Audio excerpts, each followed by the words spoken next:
2024ல இந்த ஈவெண்ட் நடக்கும் பொழுது ஏதாவது ஒன்று பண்ணணும்னு யோசிச்சே இருந்தோம். அப்போதான் வந்து அந்த திருக்குறள் வந்து நம்ம அடுத்த கட்டத்துக்கு டெக்னாலஜி. ஸோ என்ன சொல்ல வந்தா 1999ல ஸ்டார்ட் பண்ண இனிஷியேட்டிவ்ல தான் தமிழுக்கு ஃபாண்ட் எல்லாம் வந்துச்சு. தமிழுக்கு ஃபாண்ட்லாம் வந்திருக்காது அது இனிஷியேட்டிவ் இல்லைன்னா. அதை விட ரொம்ப முக்கியமான விஷயம் 1999ல ஸ்டார்ட் பண்ண இனிஷியேட்டிவ்னால தான் யூனிகோட்ல தமிழ் உள்ள போச்சு. அதுக்குண்டான விதை வந்து 1999ல போட்டோம். 2007ல தான் யூனிகோட்ல வந்து தமிழ் வந்து உள்ள போகுது. அதுக்குண்டான யூனிகோடு, கீபோர்டு ஃபார்மேட்ஸ், நிறைய விஷயங்கள் தமிழுக்கு வந்து 1999ல பண்றாங்க. 1999க்கு அப்புறம் 2004ல தான் திருப்பி இந்த கான்ஃபரன்ஸ் நடக்குது. அதுவே ஒரு பெரிய ஷேம் தான். ஏன்னா அட்லீஸ்ட் 5 இயர்ஸ்க்கு ஒன்ஸ் ஆகுது நம்ம வந்து தமிழ் கம்ப்யூட்டிங் கான்ஃபரன்ஸ் ரன் பண்ணோம். ஏன்னா 5 இயர்ஸ்க்கு ஒன்ஸுக்கு டெக்னாலஜி பயங்கரமா மாறிடுது. 25 வருஷம் கழிச்சு தான் செகண்ட் கான்ஃபரன்ஸ் அப்படிங்கிறதே வந்து it is like little disheartening. But at least it's glad that it happened after 25 years and I had some role to play in that. திருக்குறள்.ai வந்து உலகம் முழுக்க ஒரு லாங்குவேஜ் ஏஐ டெக்னாலஜி இந்த அளவுக்கு யூஸ் பண்ணியிருக்காங்கன்னா தமிழ் தான் அது number first number. Of course English is always there. இங்கிலீஷை தவிர்த்து ஒரு லாங்குவேஜ் வந்து ஒரு இந்த ஜெனரேட்டிவ் ஏஐ வந்து ஒரு பயங்கரமான ஒரு பயன்பாட்டு கொண்டு வந்திருக்கோம்னா அதுக்கு முக்கியமான இது வந்து ஒரு மைல்ஸ்டோன் நினைக்கிறேன். ஸோ அதுல இருந்து டைரக்டா நம்ம செஷனுக்கு போயிடலாம்.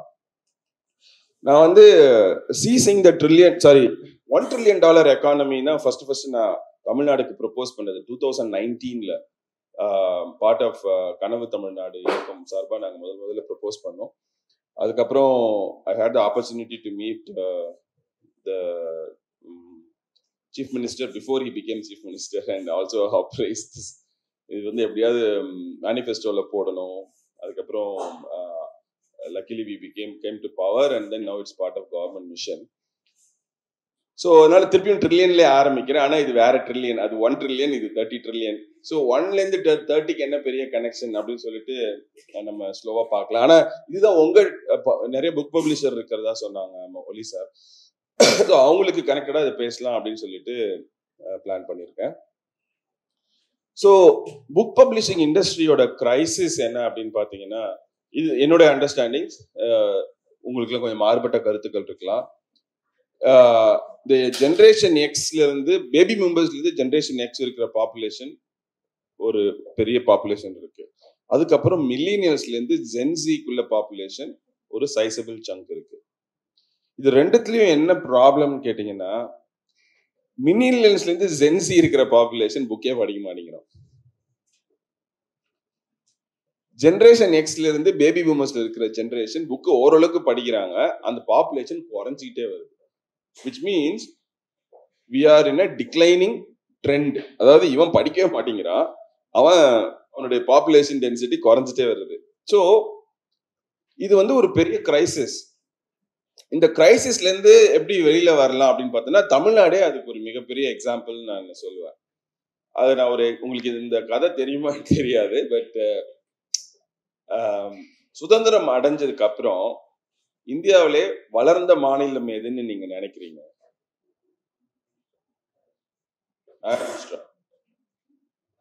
தமிழ்நாடு என்ன ஸ்டேஜ்ல இருக்குன்னு நினைக்கிறீங்க? தமிழ்நாடு செகண்ட்ல இருக்குன்னு நினைக்கிறீங்க? சுதந்திரத்துக்கு அடைஞ்சதுக்கு அப்புறம் சொல்றேன். 1950ஸ்ல ஃபர்ஸ்ட் தமிழ்நாடு. ஓகே, நம்ம தமிழ்நாடு எப்படி ஒரு கிரைசிஸ ஆப்பர்ச்சுனிட்டியா மாத்துச்சு அப்படின்னு பார்க்கலாம். சுதந்திரம் அடைஞ்சதுக்கு அப்புறம் நம்பர் 1 பொசிஷன்ல இருந்தது பீகார். யாராவது எதிர்பார்த்திருப்பீங்களா? கடைசியிலிருந்து நம்பர் 2 பொசிஷன்ல இருக்கிறது தமிழ்நாடு. கடைசியிலிருந்து நம்பர் 2. அப்போ அது தனிப்பட்ட தமிழ்நாடு கூட கிடையாது, ஒன்றுபட்ட மெட்ராஸ் பிரசிடென்சி. அதாவது பெரிய மாநிலம், ஒன்றுபட்ட மெட்ராஸ் பிரசிடென்சியே கடைசியில இருந்து தமிழ்நாடு. சுதந்திரத்துக்கு அடைஞ்சதுக்கு அப்புறம் தமிழ்நாடு இன்னைக்கு டாப்ல இருந்து செகண்ட் பொசிஷன்ல. ஸோ அந்த டிரான்ஸ்ஃபர்மேஷன் எதனால நடந்துச்சு அப்படின்னு நீங்க பார்க்கணும்னா, ஃபர்ஸ்ட் எக்கானமியை ஃபர்ஸ்ட் நம்ம அண்டர்ஸ்டாண்ட் பண்ணிக்கணும். எக்கானமி எல்லாமே 4 விதமா இருக்கு. இப்போ ஒன்று வந்து economy based on natural resources, அதுக்கு அடுத்த கட்டமா எக்கானமி பேஸ்ட் ஆன் அக்ரிகல்ச்சர். இது ரெண்டும் ஒரு இன்டர்ட்வைன்டு. ஏன்னா அக்ரிகல்ச்சர் எக்கானமியும் நேச்சுரல் ரிசோர்சஸ் பேஸ் பண்ணி தான் இருக்கு. ஏன்னா 3 நேச்சுரல் ரிசோர்சஸ் இருக்கு அதுல, லேண்டு, வாட்டர், சன். இந்த நேச்சுரல் ரிசோர்ஸ்ன்றது கோல், ஆயில், அந்த மாதிரி சொல்ற நேச்சுரல் ரிசோர்சஸ் கீழே இருக்குது. அக்ரிகல்ச்சர் எக்கானமியும் பார்க்கறதுக்கு கொஞ்சம் டிஃப்ரெண்டா இருந்தாலும் அதுவும் நேச்சுரல் ரிசோர்சஸ் பேஸ் பண்ணி தான் இருக்கு. மழை வந்துச்சுன்னா காலி, இல்ல வெயில் அடிச்சுனாலும் பயங்கரமா காலி இல்லையா? லேண்ட் ஏதோ ஆயிடுச்சுன்னா அப்பயும் காலி ஆயிரும். ஸோ பயங்கரமா இன்டர் டிபெண்ட். அதுக்கு அடுத்தது இண்டஸ்ட்ரியல் எக்கானமி. இண்டஸ்ட்ரியல் எக்கானமின்னா ஒரு பில்டிங் கட்டி அதுல ஏதோ ப்ரொடியூஸ் பண்ணிருக்கா, அது வெயில் அடிச்சாலும் மழை அடிச்சாலும் என்ன பண்ணாலும் அது ப்ரொடியூஸ் ஆகும். It is independent of natural resources to a large extent. அங்கிருந்து அடுத்த கட்டத்துக்கு போறதுதான் நாலேஜ் எக்கானமி. ஸோ ஏன் தமிழ்நாடு வந்து பீகாரை பீட் பண்ணி நம்பர் 1 பொசிஷனுக்கு போச்சு அப்படின்னு கேட்டீங்கன்னா, transformation from natural resources and agriculture paste economy to industrial and knowledge economy. அதாவது 1950ஸ்ல பாப்புலேஷனை ஒரு கிரைசிஸா பார்த்தாங்க. தமிழ்நாடு என்ன பண்ணுச்சு, நம்மள்ட்ட இருக்கிற ஒரே அசெட் பாப்புலேஷன் தான். அதனால என்ன சொன்னா, எல்லாரையும் படிக்க விடா அப்படின்னா இல்லையா? Massive education. அதாவது ஒரு 4 மாஸ்டர் ஸ்ட்ரோக்ல 2 மாஸ்டர் ஸ்ட்ரோக் எஜுகேஷன் லிங்க்டு. ஒன்னு வந்து 1950s அதுல இருந்து ஆரம்பிச்சு ஒரு 60-65 வரைக்கும் ஒரு 10-15 வருஷம் காமராஜன், பெரியார் இவங்க 2 பேர்லாம் சேர்ந்து பண்ண ஒரு பெரிய டிரான்ஸ்ஃபர்மேஷன்ல வெறும் 6000 ஸ்கூல்ஸ் இருந்த தமிழ்நாடுல 27,000 ஸ்கூல்ஸ் கிரியேட் ஆகுது. So we complete the basic education for Tamil Nadu. அதுக்கு அடுத்து வர்றது வந்து எம்ஜிஆர் அண்ட் கலைஞர் வராங்க. அவங்க என்ன பண்றாங்கன்னா, ஓகே எல்லாம் ஸ்கூல் முடிச்சுட்டா அவனுக்குலாம் காலேஜ் வேணும் இல்ல. வெறும் 40 இன்ஜினியரிங் காலேஜ் தான் இருக்கு தமிழ்நாட்டில். இப்போ வெறும் 40. இன்னைக்கு 550 இன்ஜினியரிங் காலேஜஸ் இருக்கு. Tamil Nadu produces 17% of world engineers. Okay, அந்த அளவுக்கு ஒரு மேசிவான ஒரு இன்ஜினியரிங் இன்ஃப்ராஸ்ட்ரக்சர் தமிழ்நாட்டில் ஓபன் பண்ணியிருக்கோம் நம்ம. அதுக்கு உண்டான காரணம் வந்து of course MGR started the liberalisation of private colleges. அதை ஃபாலோ பண்ணி தமிழ்நாட்டில் ஒரு பெரிய இது என்னன்னா, ஓகே ஏடிஎம்கேல பண்ணிட்டாங்க, அதனால நம்ம தொடர்ந்து நல்ல விஷயம் வந்து கண்டினியூ பண்ணியிருக்காங்க இல்லையா? ஸோ அதனால அதை கண்டினியூ பண்ணார் கலைஞர் வந்து. ஸோ அந்த லிபரலைசேஷன் வந்து இட் ஹெல்ப்ட் a lot, செமையா போச்சு. ஸோ அப்போ அதை பேஸ் பண்ணி தான் நம்ம பசங்க எல்லாரும் என்ன பண்ணிட்டாங்கன்னா பயங்கரம் படிக்க ஆரம்பிச்சிட்டாங்க. இந்த காலகட்டத்தில் இது வந்து ஷிஃப்ட் ஆயிடுச்சு. Power, economic power is no longer in agriculture, it is actually in industrialisation and in knowledge economy. இந்த அட்வான்டேஜை தமிழ்நாடு எடுத்ததுனால கடகடன்னு மற்ற மாநிலத்திலாம் ஈஸியா பீட் பண்ணிடுச்சு. இன்னைக்கு நம்ம நம்பர் 2ல இருக்கோம்னு சொல்றோம், பட் சரியான கணக்கெடுப்பு முறை பண்ணோம்னா நம்ம நம்பர் 1ல இருப்போம். ஏன்னா மகாராஷ்டிரால என்ன பண்றாங்கன்னா, எல்லா பெரிய இண்டஸ்ட்ரீஸோட ஹெட் குவார்டர்ஸ் எல்லாம் அங்க வச்சுக்கிட்டு அந்த கன்சாலிடேட்டட் பேலன்ஸ் ஷீட் எல்லாம் அங்க ஃபைல் பண்றாங்க. பாம்பே ஸ்டாக் எக்ஸ்சேஞ்ச் எல்லாம் அங்க ட்ரேட் ஆகுது. இந்தியா ஃபுல்லா இருக்கக்கூடிய எல்லா கம்பெனியோட ஸ்டாக்கும் ஒரே ஒரு சிட்டியில போய் ட்ரேட் ஆயிட்டு இருக்கு இல்லையா? அதெல்லாம் பிரிச்சு நீங்க அந்தந்த சிட்டிக்கு, அந்தந்த டிஸ்ட்ரிக்ட், அந்தந்த மாநிலத்துக்கு கொடுத்தீங்கன்னா தமிழ்நாடு வந்து வில் பி இன் ஜிடிபியில கூட நாம தான் நம்பர் 1ல இருப்போம், ஜிஎஸ்டிபியில கூட. ஸோ இந்த மாதிரி ஒரு டிரான்ஸ்ஃபர்மேஷன் பப்ளிஷிங் இண்டஸ்ட்ரியில பாசிபிளா அப்படிங்கறதா என்னோட நேச்சுரல் கொஸ்டின். ஸோ அப்போ நாலேஜ் எக்கானமி, இப்போ நாலேஜ் எக்கானமியில இருக்கும்னு சொல்றோம் இல்லையா? நாலேஜ் எக்கானமிக்கு அடுத்து வரப்போறது என்ன எக்கானமி? அது கெஸ் பண்ண முடியுதா? what do you think is going to happen after initially natural resources, அதுக்கப்புறம் அக்ரிகல்ச்சர், அதுக்கப்புறம் இண்டஸ்ட்ரியல் எக்கானமி, அதுக்கப்புறம் நாலேஜ் எக்கானமின்னு சொல்லிட்டோம். இப்ப நாலேஜ் எக்கானமிக்கு அப்புறம் என்ன வரும்னு நினைக்கிறீங்க? என்னங்க? ஹெல்த் வந்து அதுக்கு முன்னாடியே இருக்கு ஆக்சுவலா. அது நாலேஜ் எக்கானமில வந்துச்சு. இது ஒரு டூல் தான். இப்போ எலக்ட்ரிசிட்டி மாதிரி இப்போ கம்ப்யூட்டிங் வந்து எலக்ட்ரிசிட்டி மாதிரி ஆயிடுச்சு. இப்போ எலக்ட்ரிசிட்டியை வந்து நம்ம ஒரு இண்டஸ்ட்ரியா சொல்றது இல்லை. ஏன்னா எல்லா இண்டஸ்ட்ரிக்கும் எலக்ட்ரிசிட்டி தேவை. இப்போ computer technology, computer science, software எல்லாம் பாத்தீங்கன்னா it is become like electricity. It is not like only software companies will use software இல்லையா? Manufacturing companies also will use software, healthcare also will use software, yeah, retail will use software, everybody will use software because software is become more like electricity. It is like common to everybody. So that is not a separate industry நம்ம பார்க்கறத விட அது ஜெனரிக்கா பார்க்கலாம். But what do you think is going to happen after knowledge economy? இல்ல ஒரு புது பெரிய லெவல்ல என்ன உருவாகும் அப்படின்னு நினைக்கிறோம்னா next transformation is going to be entertainment economy. ஏன் என்டர்டெயின்மெண்ட் எக்கானமி அப்படின்னு கேட்டீங்கன்னா, இப்போ ஒரு ஃப்ரீ மிக்சி கொடுக்குறாங்க. நம்ம தமிழ்நாடோடைய மிக்சி கொடுக்குறாங்க, பஸ் இது கொடுக்குறாங்க, எல்லாம் இலவசமா கொடுக்குறாங்க, மக்கள் எல்லாம் சோம்பேறி ஆக்குறாங்க அப்படின்னு சொல்லிட்டு நிறைய நம்ம இது இருக்கு, அது பேர் என்ன, குற்றச்சாட்டுகள் இருக்கு. பட் ஆனா அது எவ்வளோ முட்டாள்தனமான குற்றச்சாட்டுன்னு நிறைய பேருக்கு தெரியறது இல்லை. ஒரு வீட்டில் இருக்கிற ஒரு ஹவுஸ் ஒய்ஃப் வந்து கிராமத்துல, நம்மள மாதிரி நகரத்துல இருக்கிறவங்க பத்தி சொல்ல, கிராமத்துல இருக்கிறவங்க மாவு அரைக்கணும்னு வச்சுக்கோங்களேன், they spend 2 hours, 2 மணி நேரம். இப்போ எங்க அம்மா வந்து வீட்டுல எங்க பாட்டி மாவு அரைக்கிறதுக்கும் எங்க அம்மா மாவு அரைக்கிறதுக்கும் என்ன டிஃபரன்ஸ் நான் சொல்றேன். எங்க பாட்டி மாவு அரைச்சாங்கன்னா உட்காந்து 2 மணி நேரம் அரைச்சிட்டே இருக்கணும். எங்க அம்மா மாவு அரைச்சாங்கன்னா என்ன பண்ணுவாங்கன்னா, கிரைண்டர் ஆன் பண்ணுவாங்க, அரிசியை போட்டுட்டு கிரைண்டர் ஆன் பண்ணிடுவாங்க. அதுக்கப்புறம் என்ன பண்ணுவாங்கன்னு நினைக்கிறீங்க? டிவி பார்ப்பாங்க. கிரைண்டர்ல இருந்து கிளம்பி வந்து டிவி முன்னாடி உட்காந்துக்குவாங்க. அவங்களுக்கே அந்த கிரைண்டர் வந்து அந்த மாவு சத்தம் தெரியும், இதுல தண்ணி ஊற்றணும்னு. அப்படியே அங்க போயிட்டு கொஞ்சம் தண்ணி ஊற்றிட்டு திரும்பி டிவி கிட்ட வந்துருவாங்க. அப்புறம் கடைசியில போயிட்டு மாவை அழிச்சு போட்டுருவாங்க. So people get lot of free time. Free டைம்னா கண்டிப்பா என்டர்டெயின்மெண்ட் தான் யூஸ் பண்ணணும்னு சொல்ல வரல. All I'm saying is when automation happens, people get free time. When people get free time, they use it for other resources. It's not like they'll become somberi. அதுதான் ஒரு பெரிய problem. So அதனால கிராமப்புறத்துல வந்து பெண்கள்லாம் வந்து அதிகமா அவங்களால வேலைக்கு போக முடிஞ்சிச்சு. வீட்டு வேலைகள் குறையுது.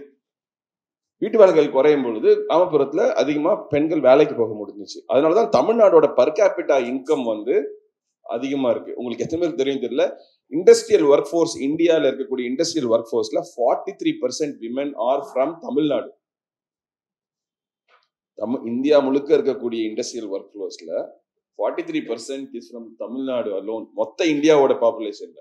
அப்படின்னா அந்த அளவுக்கு விமன் எம்பவர்மெண்ட் எப்படி ஆயிருக்குன்னா இந்த மாதிரியான programs and schemes நிறைய நடந்திருக்கு. But coming back, my larger point is not that. Larger point is what happens when you automate. When you automate, you get free time. When you get free time, you use it for yourself. So future வந்து next 3 to 5 yearsல AI is going to completely revolutionize the way we are going to do things, and it's going to free a lot of. இப்போவே நான் வந்து இப்போ ஒரு ஏதாவது ஒன்று பண்ணணும்னா, இப்போ நிறைய நீங்க எத்தனை பேர் ஏஐ எல்லாம் ஃபாலோ பண்றீங்கன்னு தெரியல. World is changing massively as we are sitting here. Massively change ஆயிட்டு இருக்கு. ஸோ அந்த இது எங்க போய் முடியும் அப்படின்னு கேட்டீங்கன்னா, என்டர்டெயின்மெண்ட் எக்கானமில போய் முடியும். என்டர்டெயின்மெண்ட் எக்கானமியோட பேஸ் என்ன?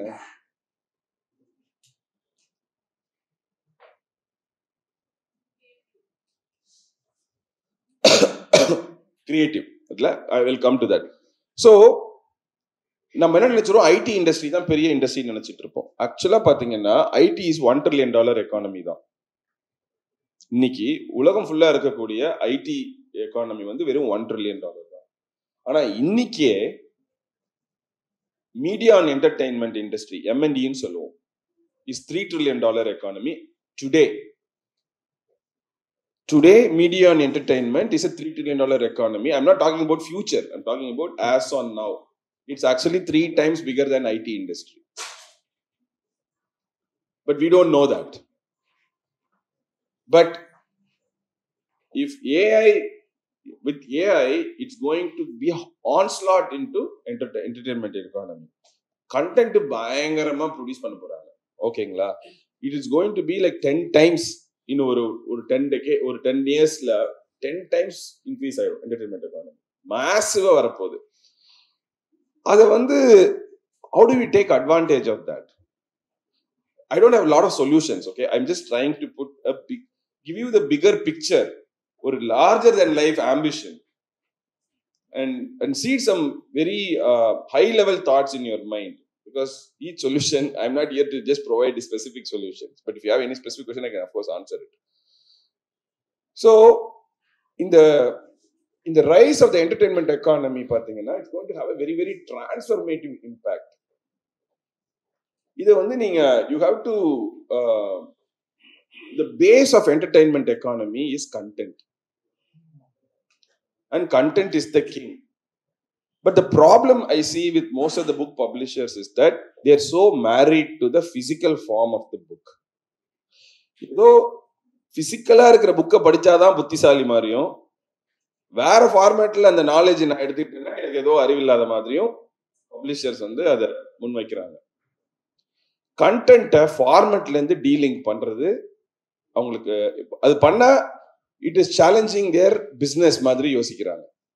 ஓ, கண்டென்ட் புக்ல இருந்து எடுத்துட்டோம்னா என்னோட புக் பிசினஸ் என்ன ஆகுது அப்படின்னு மாதிரி யோசிக்கிறாங்க. ஆனா நீங்க அது பண்ணாம விட்டீங்கன்னா வேற எவனோ ஒருத்தன் அதை பண்ணிடுவான்.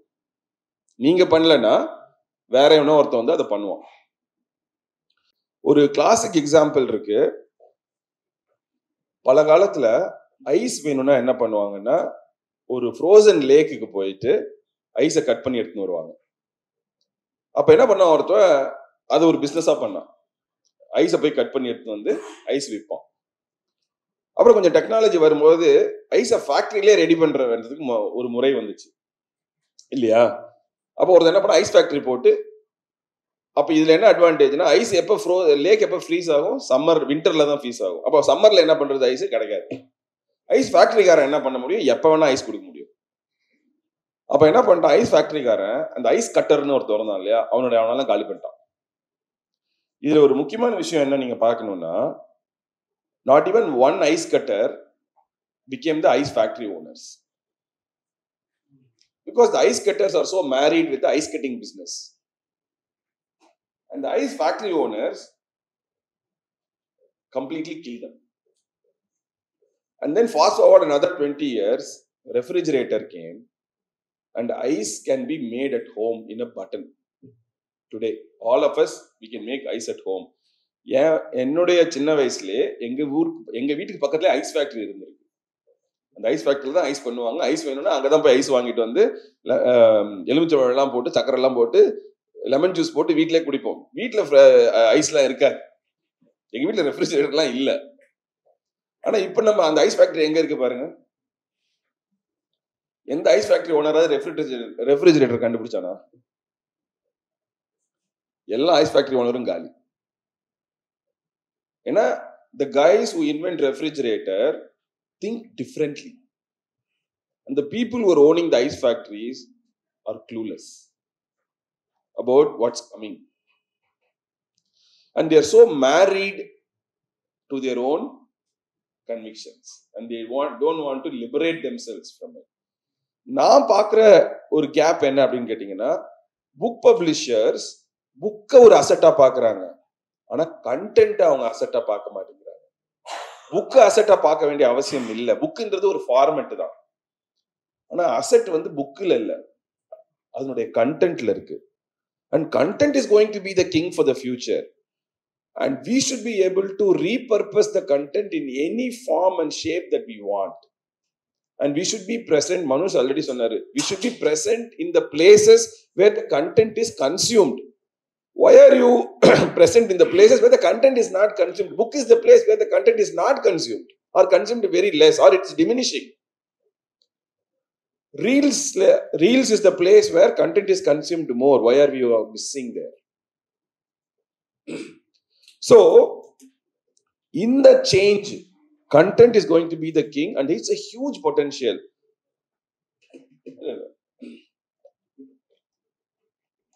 Content is going to be the king. அப்ப இங்க இருக்கிற நிறைய பேர் புக் பப்ளிஷர்ஸ் இருக்கீங்க. நான் சொன்ன ice cutter, ice factory, refrigerator example தான் உங்க மனசுல நிக்கணும். Very, very few people have made the transition. Can you make the transition? If you can make the transition, this will be amazing. So that's pretty much what I have, I think. The last slide. எனக்கு வந்து content நீங்க ஒரே ஒரு ஃபார்மேட்ல பாக்குறீங்க, என்னெல்லாம் content இப்படிதான் பார்க்க முடியுது.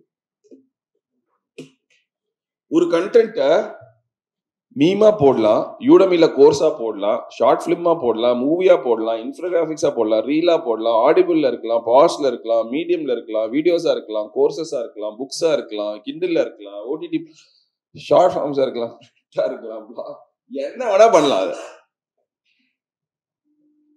இன்னைக்கு ஜஸ்ட் நேத்து வந்து ஒரு நியூ ஏஐ லான்ச் ஆயிருக்கு. SORAன்னு பேரு, ஓபன் ஏஐயோட ஒரு ப்ராடக்ட் ஜோரா. யாருக்கா தெரியுமா ஜோரா? ஐயோ, நான் அதுக்கு இந்த எக்ஸாம்பிள் எடுத்து வரணும்னு நினைச்சேன். ஜோரா வந்து 2 வீடியோ ரிலீஸ் பண்ணிருக்காங்க, சாம்பிள். நீங்க அது பார்க்கணும். ஒரு வீடியோ என்ன அப்படின்னு கேட்டீங்கன்னா, ஒரு காஃபி கப்புக்குள்ளார, ஒரு சின்ன காஃபி கப்புக்குள்ளார 2 சீ பைரட்ஸ் இருக்காங்க இல்லையா, பைரட்ஸ், அவங்களுடைய கப்பல் அந்த காஃபி கப்ல இருக்கிற காஃபியை அலையா யூஸ் பண்ணி அந்த 2 கப்பலும் ஒன்னோட ஒன்று சண்டை போட்டுக்கிற மாதிரி ஒரு video, realistic video. It is generated using text input by Sora. And another video is 2 நாய்க்குட்டிங்க வந்து ஒரு பனியில விளையாடுற மாதிரி இருக்கும். 2 நாய்க்குட்டிங்க, ஒரு ஸ்னோ, ஸ்னோக்கு தமிழ் என்ன வருது, பனி கொஞ்சம் வேற, பனித்துளி இஸ் டிஃபரெண்ட். ஸ்னோக்கு என்னன்னு தெரியல எனக்கு, பனி கட்டி வேற, அது ஐஸ் தெரியல, அந்த அளவுக்கு தமிழ் எக்ஸ்பர்ட் இல்லை நானு. சரி, ஸ்னோனே நான் இப்போதைக்கு வச்சுக்கலாம், தமிழ் டிபேட்ல போகல. ஒரு ஸ்னோல வந்து விளையாடுற மாதிரி இருக்கும். இந்த 2 இமேஜும் கம்ப்யூட்டர் ஜெனரேட்டட் இமேஜ் மாதிரியே இல்ல, நேச்சுரலா ஒருத்தவங்க போட்டோல போய் பிடிச்சா எப்படி இருக்குமோ அப்படி இருக்கு. அந்த அளவுக்கு ரியலிசம் வந்துருச்சு இன்னைக்கு date. we are talking about just 1 year of AI ஓட growth, which is 2003 to 2024, 2023 2024, which is 1 year. இன்னும் 3 வருஷத்துல எப்படி, இன்னும் இப்பதான் ChatGPT 4ல இருக்கும், ChatGPT 5 வரப்போகுது. இன்னும் 3-4 இயர்ஸ்ல கண்ணா பின்னான்னு டிரான்ஸ்ஃபார்ம் ஆயிடும். ஸோ அதனால if you are not jumping on delinking your format content from format and repurposing and using technology and taking advantage of that, you're going to miss it big time and unlock your value. Your asset is not in the print or the book form, your asset is in the content, and unleash that and focus on distribution more than anything else. Scare பண்றேன்னு நினைக்காதீங்க. I want to, my idea is not to scare you, but I also want to show you the opportunity. The opportunity is massive. Are you willing to take advantage of that opportunity? Opportunity நீங்க நினைக்கிற பேர் குறையில, increase ஆக போகுது, 30 times increase ஆக போகுது. ஆனா நாம அதுக்கு ஆயத்தமா இருக்குமா அப்படிங்கிற கொஸ்டினை தான் உங்க முன்னாடி வைக்கிறேன். நீங்க ஆயத்தமா இருந்தீங்கன்னா அந்த 30 times இன்க்ரீஸ் ஆகக்கூடிய ஆப்பர்ச்சுனிட்டில நீங்க ஒரு சிக்னிபிகன்ட் ஷேர் எடுக்க முடியும்.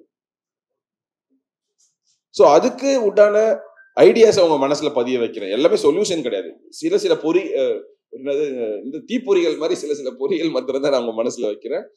எக்ஸாக்ட் சொல்யூஷன் வந்து ஒவ்வொருத்தவங்களுக்கும் மாறுபடும். அதை நம்ம 1-to-1 தான் பேச முடியும்.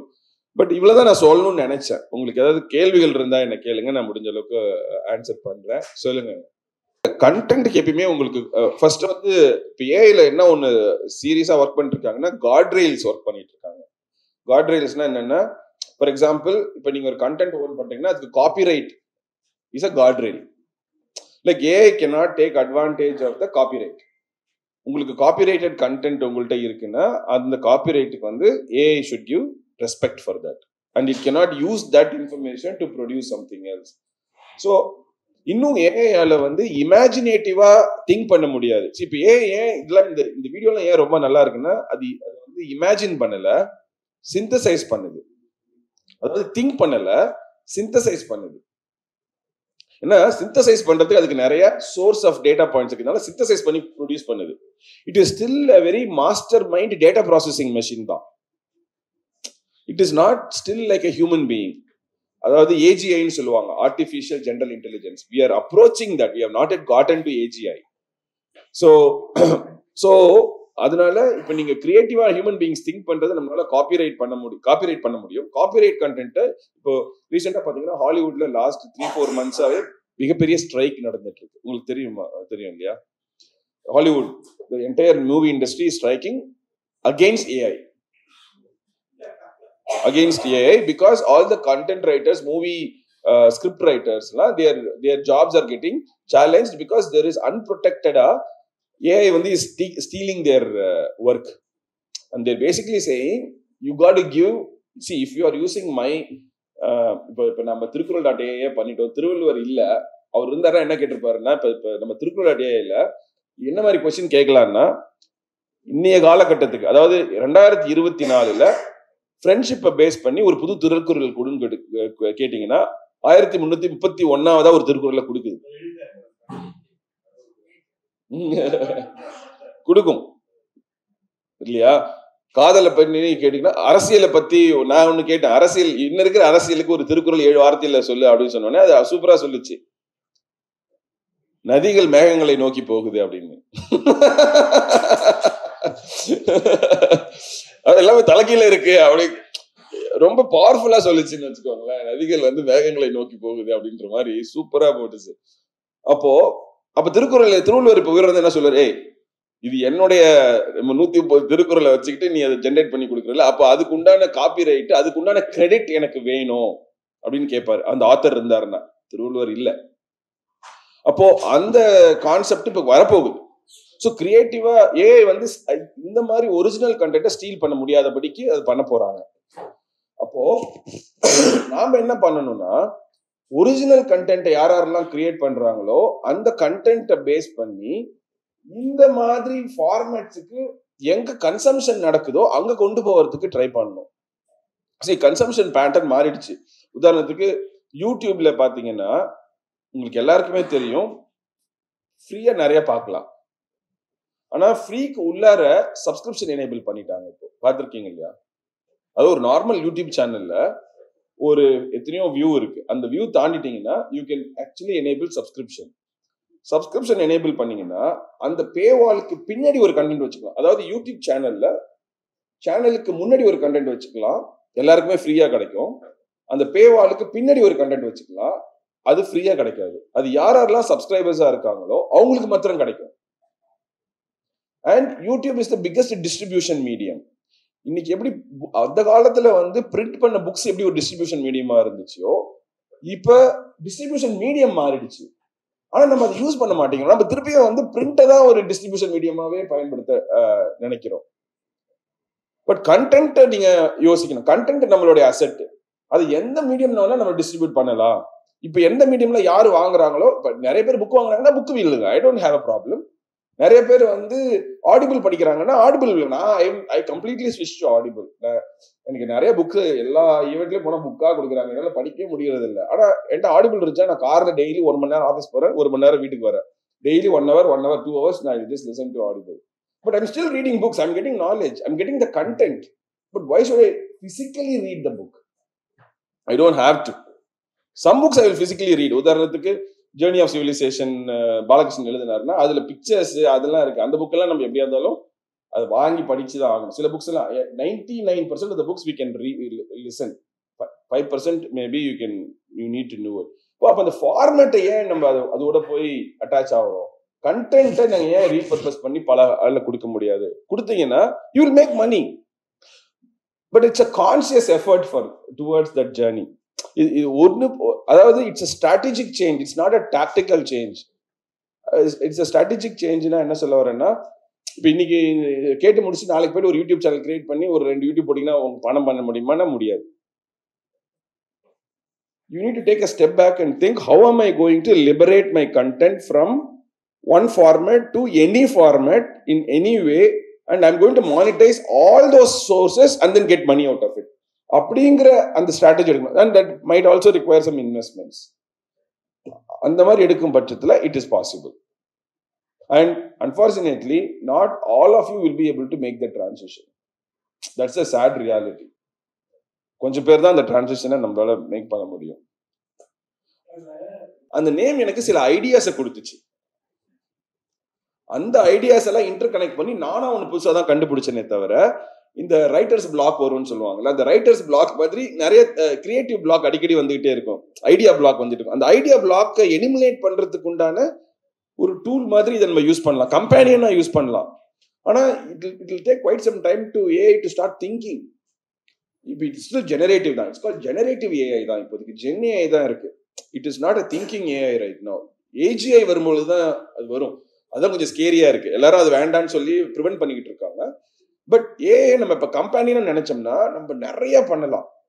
ஈவன் ஒரு ஆவரேஜா எழுதுற ஆத்தர் இருக்காங்கன்னு சொன்னீங்க இல்லையா, அவங்கள கூட நல்லா எழுத ஆத்தரா மாற்ற முடியும். அவங்க காப்பி அடிக்க கூடாது, ப்ரொவைடட் காப்பி அடிக்காம ஏஐ கம்பெனினா யூஸ் பண்ணி அதையே திருப்பி ரீப்ரொடியூஸ் பண்ணாங்கன்னா கண்டுபிடிச்சிடலாம். இப்போ வந்து இது ஏஐ ஜென்ரேட் பண்ண கோடான்னு கண்டுபிடிக்கிறதுக்கும் டூல்ஸ் வந்துருச்சு இப்போ. ஸோ அதையே யூஸ் பண்ணி அவங்க அந்த கிரியேட்டிவ் தாட்ஸை வந்து இம்ப்ரூவ் பண்றதுக்கு ஒரு டிப்ஸ் மாத்திரம் அதை எடுத்துக்கிட்டு அதுல இருந்து அவங்க ஒரிஜினலா ஒரு புது ஒர்க்கை ப்ரொடியூஸ் பண்ணாங்கன்னா it will be great. So I am thinking we are trying to use AI as a companion, not as a competition, and that will really help a lot. இதை நம்ம எதிர்க்கவே முடியாது. இதை எம்ப்ரேஸ் யார் ஃபாஸ்டா எம்ப்ரேஸ் பண்றாங்க, இப்ப போட்டியே வந்து இதை எதிர்க்கிறதா இதுன்றது இல்லை, இதை யார் ஃபாஸ்டா எம்ப்ரேஸ் பண்றாங்க, யாரு ஃபர்ஸ்ட் எம்ப்ரேஸ் பண்றாங்க, ஃபாஸ்டா ஓடுறாங்க அப்படிங்கறதுலதான் போட்டியே தவிர இது எதிர்க்கலாம் முடியவே முடியாது. ஆக்சுவலா இது எதிர்க்க முடியாது, தாண்டி எங்கேயோ போயிட்டு இருக்கு. நீங்க அன்பிலியபிள் ப்ரோக்ரஸ்ல போயிட்டு இருக்கு. எதிர்க்கலாம் ட்ரை பண்ணாதீங்க தயவு செய்து, அதை எம்ப்ரேஸ் பண்ணுங்க, ஃபாஸ்டா எம்ப்ரேஸ் பண்ணுங்க அப்படின்னு தான் நான் சொல்ல விரும்புவேன். சரி பண்ணிட்டாங்க. இப்ப வந்து என்ன ஒரு இது ஒரு they've come to a compromise. அது டீடைல்ஸ் ஆஃப் த காம்ப்ரமைஸ் நான் இன்னும் பார்க்கல. அந்த ஸ்ட்ரைக் இப்போ ஆஃப் கால் ஆஃப் பண்ணிட்டு they've gone back to work now. Writers union அதெல்லாம் அவங்க they've gone back to work. we have to study what is the compromise they have arrived at. But இதெல்லாம் வரும், இதெல்லாம் நல்ல விஷயங்கள் தான். மீனிங் அந்த ஏஐக்கு வந்து ஒரு காட் ரேல்ஸ் போடுறது அப்படிங்கிறது ஒரு நல்ல விஷயம் தான். அது கரெக்டாக பண்ணுவாங்க. அது இந்தியாவை won't be leading that, mostly it will be leading அமெரிக்கால தான் தே வில் லீட் தட். ஏன்னா we don't have AI companies in India, unfortunately. இந்தியாவில் ஒரு ஏஐ கம்பெனி கூட கிடையாது. ஆக்சுவலா ஏஐ கம்பெனி யூஸ் பண்ற கம்பெனி தான் இந்தியாவில் இருக்கு. ஏஐ இப்போ நாங்களாம் இப்போ திருக்குறள் ஏஐ யூஸ் பண்ணுது, but the underlying AI technology is from OpenAI. நான் எதுவும் சம்பாதிக்கல. அது இப்போ ஒரு டொனேஷன் பேஜ் போட்டிருந்தேன்னு வச்சுக்கோங்களேன், நிறைய டொனேஷன் வந்திருக்கும்னு நினைக்கிறேன். ஏன்னா ஐ பேசிக்கலி காட் என்னோட என்டையர் இன்பாக்ஸும் ஃபுல் ஆயிடுச்சு. அவ்வளோ மெயில்ஸ் வந்துச்சு யூஎஸ்ல இருந்து, அதுல இருந்து இது எப்படி ஹெல்ப் பண்ண முடியும் அப்படின்ட்டு. So maybe we could have funded the whole project if through donation, but we didn't realise it's going to be this viral. இவ்வளோ வைரலா போகும், இவ்வளோ பேர் பயன்படுத்துவாங்கலாம் நாங்கள் எதிர்பார்க்கல ஆக்சுவலா. பட் இதுல இருந்து நிறைய ஐடியா வந்திருக்கு. அடுத்த ப்ராஜெக்டா பெரியார்.ஏஐன்னு பண்ணலான்னு யோசிச்சிருக்கோம். ஸோ அதுக்கு உண்டான இதெல்லாம் பண்ணிட்டேன், ரெஜிஸ்ட்ரேஷன்லாம் பண்ணி வச்சுட்டேன். நீங்க பண்ணுங்க, என்னோட கம்பீட் பண்ணுங்க. இல்ல, but it's a healthy competition, right? It is something that it's very useful for all of us. ஏன்னா மனுஷ் சொன்ன மாதிரி பெரியாரோட ஒர்க் எல்லாம் நிறைய இடத்துல இருக்கு. ஆனா அது எல்லாத்தையும் ஒரே இடத்துல எதை கேட்டாலும் சொல்ற மாதிரி எதுவுமே இல்லை. ஆக்சுவலா சர்ச் பண்ணா ரொம்ப கஷ்டமா இருக்கு. அது இளைஞர்களுக்கு போய் சேருதா அப்படின்னு தெரியல நிறைய. அதனால அதை கொண்டு போகலாம் அப்படின்னு சொல்லிட்டு ஒரு ஐடியா. மீனிங் இப்பதான் வெப்சைட்ல ரெஜிஸ்டர் பண்ணிருக்கோம்.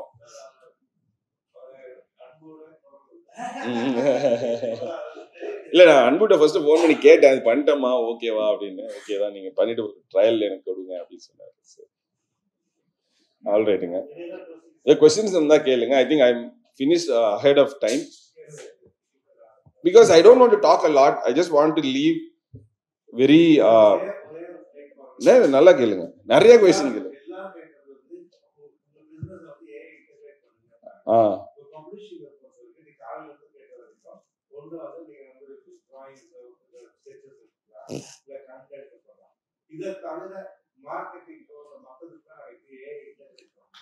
நிறைய இன்டெகிரேட் பண்ணலாம். இப்போ உதாரணத்துக்கு எங்க கம்பெனி எடுத்துக்கோங்களேன். இப்போ எங்க கம்பெனில வந்து பிசினஸ் டெவலப்மெண்ட் ரெப்ஸ்ன்னு கொஞ்சம் பேர் இருப்பாங்க, பிடிஆர் இல்லைன்னா எஸ்டிஆர்னு சொல்லுவோம், சேல்ஸ் டெவலப்மெண்ட் ரெப்ஸ். அவங்களோட ஜாப் என்ன அப்படின்னு கேட்டீங்கன்னா, எங்களுக்கு ஒரு டார்கெட் கஸ்டமர்ஸ் இருக்காங்க, அவங்களுக்கு வந்து இமெயில் அனுப்புறது, லிங்க்டின்ல கான்டாக்ட் பண்றது, இல்லைன்னா ஃபோன் பண்ணி பேசிட்டு இந்த மாதிரி இருக்கு, நீங்க இன்ட்ரெஸ்டா இருந்தீங்கன்னா நாங்க ஒரு டெமோ பாருங்கன்ற மாதிரி சொல்றது. மீனிங் இஸ் கோல்ட் காலிங்னு வச்சுக்கோங்க, சிம்பிளா சொல்றது அந்த. இப்போ நாங்க என்ன பண்ணிட்டோம், ஏஐ இன்டெகிரேட் பண்ணிட்டோம். Now an AI given a target database list and a script and content, it will contact that person on LinkedIn, send a message, send an email, and based on their interaction and engagement, automatically make a call. It's available today. அதே மாதிரி one of the things that we use is digital marketingல பாத்தீங்கன்னா SEOன்னு ஒரு concept இருக்கு, search engine optimisation அப்படின்னு சொல்லிட்டு. இப்போ search engine optimisation இருந்தால் தான் இப்போ உதாரணத்துக்கு கிஸ்ஃப்ளோன்னு தேடுறீங்கன்னா எங்களுக்கு தான் நம்பர் 1ல வரும் குளோபலா. அது ஏன் நம்பர் 1ல வருதுன்னா, அந்த கிஸ்ஃப்ளோன்ற கீவேர்டுக்கு நாங்கள் வந்து ஆப்டிமைஸ் பண்ணி வச்சிருக்கோம், அது உடனே சர்ச் பண்ணி எடுத்துட்டு வந்துடும். இந்த சர்ச் என்ஜின் ஆப்டிமைசேஷன் வந்து ஒரு 50 பேர் வந்து ஒர்க் பண்ணிட்டு இருந்தாங்க இத்தனை நாளைக்கு. இந்த 50 பேரோட வேலையும் ஒரே ஒரு ஏஐ இப்போ வந்து காலி பண்ண போகுது. இப்ப என்ன பண்ணணும், இவங்க எல்லாருமே தங்களை ரீஇன்வென்ட் பண்ணணும். இல்ல, சந்தோஷமா தான் சொல்றேன். ஏன் அப்படி சொல்றேன்னா, இந்த டேலண்ட் இருக்கு இல்லைங்களா, இது வந்து எக்ஸ்ப்ளோசிவா. இப்போ ஒரு சின்ன குட்டி சைடு டிஸ்ட்ராக்ஷன் சொல்றேன். 93ல நான் ஃபர்ஸ்ட் கம்ப்யூட்டர் சயின்ஸ் கம்ப்யூட்டர் படிக்க ஆரம்பிச்சேன், ப்ரோக்ராமிங் படிக்க ஆரம்பிச்சேன். சாரி, 92ல. எங்க அப்பாவோட பேக்ரவுண்ட் என்ன பாத்தீங்கன்னா, எங்க அப்பா வந்து கம்யூனிஸ்ட்ல ஒரு பெரிய தலைவர் கடலூர்ல. அதுவும் எப்படின்னா தொழிற்சங்க தலைவர், அதுவும் எப்படின்னா கம்ப்யூட்டரை எதுக்குற தொழிற்சங்க தலைவர். இதுதான் எங்க அப்பாவோட பேக்ரவுண்ட். எங்க வீட்டுல போத்தீங்கன்னா எங்க அப்பா வந்து சிஐடியூல யூனியன் லீடர். ஆக்சுவலா கடலூர்ல ஒரு மிகப்பெரிய ஒரு ஆர்கனைசேஷன் ரன் பண்ணிட்டு இருந்தாங்க. அப்ப எங்க அப்பாவோட பிலாசபி எப்படி இருந்துச்சு அப்படின்னு கேட்டீங்கன்னா, கம்ப்யூட்டர் வந்து நம்மள எல்லாம் அழிச்சிரும், வேலைகள்லாம் தூக்கிட்டு போயிடும். ஆனா கம்ப்யூட்டர் வந்ததுக்கு அப்புறம் எக்ஸ்ப்ளோசிவா ஜாப்ஸ் கிரியேட் ஆயிருக்கே தவிர வேலைகள்லாம் குறையவே இல்லை. நல்லா யோசிச்சு பாருங்க, கம்ப்யூட்டர் வேலையெல்லாம் தூக்கி நம்மளால வேலையில வேணா மாத்திருச்சா? கம்ப்யூட்டரை பயன்படுத்தி நம்ம எல்லாரும் இன்னும் பெரிய ஆளா தான் ஆயிருக்குமே தவிர கம்ப்யூட்டர்லாம் நம்ம எல்லாம் அழிஞ்சலாம் போல. ஏஐயும் அந்த மாதிரி தான் நீங்க யோசிக்கணும். அப்ப எப்படி கம்ப்யூட்டர் எப்படி இருந்துச்சுன்னா, ஏதோ பெரிய இன்சூரன்ஸ் கம்பெனில பெரிய பேங்க்ல தான் கம்ப்யூட்டர் யூஸ் பண்ணலாம். அப்போ கம்ப்யூட்டரோட அடாப்ஷன் என்ன பண்ணுச்சுன்னா, ஒரு சின்ன பொட்டி கடையில பில்லிங் பண்றதுக்கு உண்டான சாஃப்ட்வேரை கூட கம்ப்யூட்டர் கொண்டு வர முடியும்னு கம்ப்யூட்டர் வந்து சாஃப்ட்வேரை வந்து ஜெனரலைஸ் பண்ணுச்சு, டெமோக்ரட்டைஸ் பண்ணுச்சு. அப்ப எல்லாரும் ப்ரோக்ராம் பண்ண ஆரம்பிச்சோம், எல்லாரும் வந்து சாஃப்ட்வேர் யூஸ் பண்ண ஆரம்பிக்கிறோம் இல்லையா? அப்போ இந்த டேலண்ட் வளர வளர டெமோக்ரட்டைசேஷன் நடக்கும்.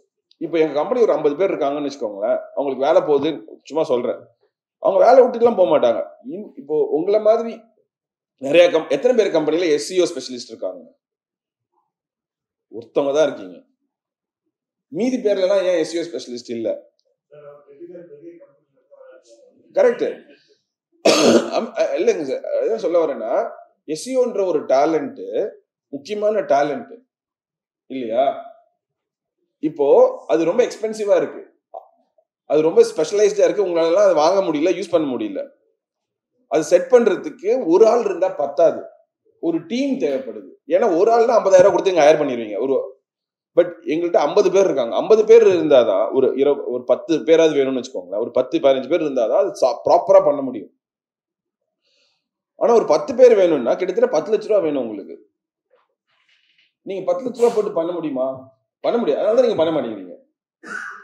இமேஜின் இந்த 50 பேர்ல இருந்து ஒருத்தவங்க உங்க கம்பெனிக்கு வந்து ஏஐ யூஸ் பண்ணி அந்த எஸ்இஓ உங்களால பண்ண முடியுதுன்னா 10 லட்ச ரூபா ஆகிற காஸ்ட் 70,000 80,000 உங்களால பண்ண முடியும். அப்ப என்ன ஆகுதுன்னா, எப்படி கம்ப்யூட்டர் வந்து டெமோக்ரட்டைஸ் ஆச்சோ அதே மாதிரி இது எல்லாமே டெமோக்ரட்டைஸ் ஆகும். சோ மிகப்பெரிய அளவுல இதோட பயன்பாடு இன்க்ரீஸ் ஆகும், எல்லாரும் அதை யூஸ் பண்ணுவாங்க. சோ இது ஒரு கிரைசிஸா ஒரு ரிஸ்கா பார்க்காம ஆப்பர்ச்சுனிட்டியா பாத்தீங்கன்னா you can write the wave. இதை கிரைசிஸா பாத்தீங்கன்னா it will eat you. So அது நீங்க ரொம்ப முக்கியமா பாத்துக்கணும். ஒளிமத்திரமே கொஸ்டின் கேட்டிருக்காரு, வேற ஏதாவது இருந்தா கேளுங்க. சொல்லுங்க.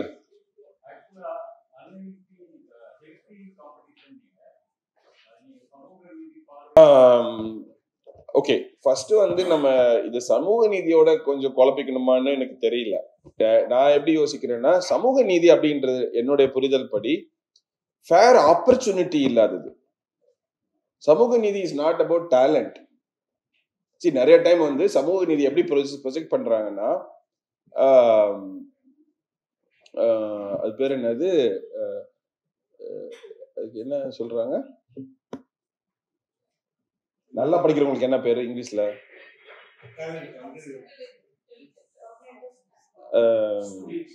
மெரிட். சமூக நீதி வந்து மெரிட்டுக்கு ஆப்போசிட் அப்படின்னா எதுனா எப்படி கட்டமைக்கிறாங்கன்னா, சமூக நீதியை மெரிட்டுக்கு ஆப்போசிட்டா கட்டமைக்கிறாங்க. அப்படின்னா என்னன்னா, அது டேலண்ட்டுக்கு ஈக்குவலன்ட் பண்றாங்க. சமூக நீதி இஸ் நாட் டேலண்ட்டுக்கு ஆப்போசிட் கிடையாது. சமூக நீதி இஸ் அபவுட் ஆப்பர்ச்சுனிட்டிக்கு ஆப்போசிட். ஃபினிஷ் பண்ணிடுறேன். உதாரணத்துக்கு இப்ப நான் கேள்வி கேட்கணும்னு வச்சுக்கோங்களேன். இப்ப ஒருத்தர் இங்க இப்ப நீங்க கேள்வி எல்லாம் கேட்கலாம் அப்படின்னு சொல்றோம்.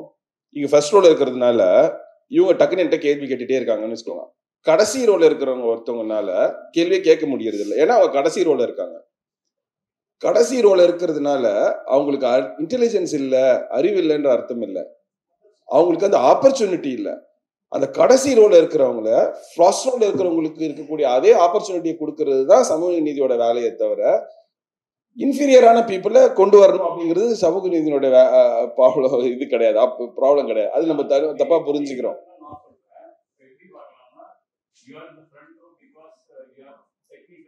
அதனாலதானே நம்ம வந்து இங்க எல்லாருக்கும் பண்ணுங்கன்னு சொல்றோம். இல்ல, I think if you really look at the people who follow the social justice philosophy, which I follow, we are in sharing, federating the knowledge. இப்போ பாத்தீங்கன்னா என்னுடைய குறிக்கோள் பாத்தீங்கன்னா, எனக்கு என்ன தெரியுதோ அதை நான் எல்லாருக்கும் ஷேர் பண்ண ட்ரை பண்றேன். ஓகேவா? உதாரணத்துக்கு ஐரன் ஐடியா பட்டர்ல வந்து நான் எப்படி ஒரு கம்பெனியை பில்ட் பண்ணியிருக்கேன். இன்னைக்கு அது ஏதோ 1000 crores அப்படின்னு சொல்றாங்க. But just keep it. I don't know what it is worth. Okay. But I want to tell how others can build similar companies. And I don't think it's in competition with me. எனக்கு என்ன knowledge இருக்கோ அது இன்னொரு சொன்னா அவங்க let them also do, because I don't think it's in competition. அது என்னுடைய வெற்றி எடுத்துட்டு போயிடாது அப்படிங்கிற ஒரு மிகப்பெரிய கான்பிடன்ஸ் எனக்கு இருக்கு. இன்னைக்கு நான் ஏன் பத்தி எனக்கு தெரியுன்றதுனாலதான் இங்க வந்து நான் உங்கள்கிட்ட சொல்றேன். நீங்க எல்லாரும் அது மிஸ் பண்ணிடாதீங்கன்னு சொல்றேன். அந்த ஆப்பர்ச்சுனிட்டியை எடுத்துக்கோங்க அப்படின்னு சொல்றேன். ஓகேவா? ஐ திங்க் டெக்னாலஜி, இப்போ நான் என்னோட வியூ எப்படின்னா, ட்ரீம் தான் ஒரு ப்ராஜெக்ட் ரன் பண்றேன் நான், கனவு தமிழ்நாடு சார்பா. அதனுடைய கோல் என்ன அப்படின்னு கேட்டீங்கன்னா, Tier 2 Tier 3 ஸ்டூடெண்ட்ஸுக்கு இங்கிலீஷ் சொல்லி கொடுக்குறது, அவ்வளவுதான். ஏன் அப்படின்னு கேட்டீங்கன்னா, Tier 2 Tier 3 ஸ்டூடெண்ட்ஸ் எங்க கம்பெனிஸ்ல நிறைய பேர் நாங்க வந்து ஹையர் பண்ணியிருக்கோம். they are doing better than the urban students. But ஆனால் அவங்களுக்கு யாரும் ஆப்பர்ச்சுனிட்டி கொடுக்கறது இல்லை. we have a living example. அப்போ ஏன் அவன் சக்ஸஸ் ஆக மாட்டேங்கிறான்னு பார்க்கும்போது ஒரே ஒரு ரீசன் தான், அவனால இங்கிலீஷ் சரியா பேச முடியல. அறிவுலாம் நல்லா தான் இருக்கு அவனுக்கு. அர்பன் ஸ்டூடெண்ட்ஸை விட கமிட்மெண்ட்டும் இன்டெலிஜென்ஸும் அதிகமா இருக்கு. அர்பன் ஸ்டூடெண்ட்ல எக்ஸ்போசர் மாத்திரம் அதிகமா இருக்கு. ஏன்னா ரூரல் அந்த எக்ஸ்போசர் இல்லை, இங்கிலீஷ் அதிகமா பேசுறாங்க அர்பன் ஸ்டூடெண்ட்ஸ். கிராமத்துல இருக்கிறவங்க எக்ஸ்போசர் கம்மியா இருக்கு, பட் இங்கிலீஷ் பேச முடியல. இங்கிலீஷையும் இன்டர்நெட்டையும் லேப்டாப்பையும் கவர்மெண்ட்ல லேப்டாப் ஃப்ரீயா கொடுத்துருக்காங்க. இது கேட்கறாங்கல்ல, எதுக்கு ஃப்ரீ எல்லாம் கொடுக்குறாங்கன்னு, அதெல்லாம் உங்களுக்கு புரிய மாட்டேங்குது. கவர்மெண்ட் ட்ரீம் தமிழ்நாட்டில் இது வரைக்கும் ஒரு 200 பேர் நாங்க வந்து இன்டர்ன்ஸா எடுத்திருக்கோம். எல்லாருக்குமே வந்து லேப்டாப்போட வராங்க. அப்படியே எனக்கு இப்பயே ஃப்ரீயா இருக்குது. எல்லாருமே கவர்மெண்ட் லேப்டாப் எடுத்துட்டு வராங்க. நான் கேட்பேன் அவங்களை, லேப்டாப் என்ன எங்களுக்கு? என்கிட்ட இருக்கு சார். என்ன லேப்டாப்? Government laptop. ஸோ இன்டர்நெட்டும் இங்கிலீஷும் லேப்டாப்பும் இருந்துச்சுன்னா it's a great equalizer to give that opportunity the people who are standing in the last row to come to the front. There is nothing to stop them from competing. இது ஒண்ணுதான். இது நம்ம பண்ணிட்டோம்னா we can liberate our students to the next level. நன்றி, வணக்கம்.